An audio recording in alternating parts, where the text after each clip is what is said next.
Well, thank the Lord, I'm on Terry Cuddy once again. But gosh, I've got one arm in a sling, one foot in a tub of arnica, and a sort of you want to know better feeling in my conscience.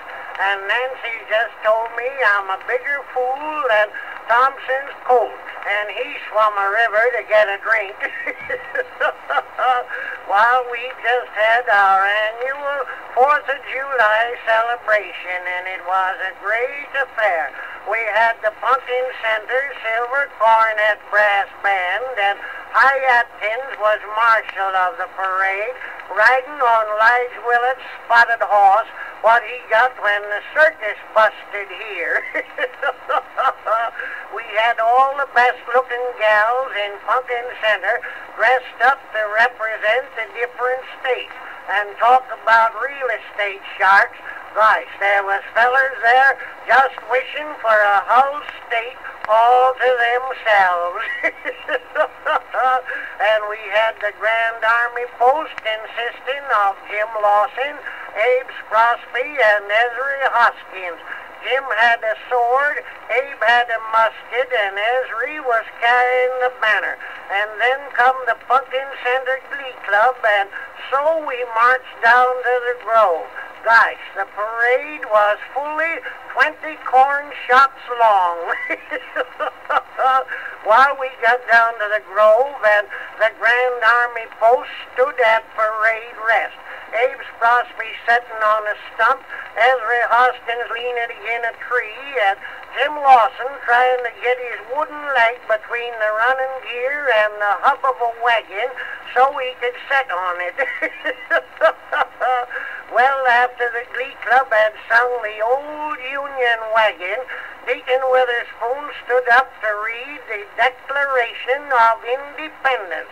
While the deacon said he had lost the book what had it in, but he could remember it, so he said, "Feller citizens, when in the course of human events it becomes necessary for one people to sever the bonds which have so long held them in hoc signo vinces," or in the words of Napoleon at the Battle of Bunker Hill, "Hic jacet non compass mentis tempus fugit."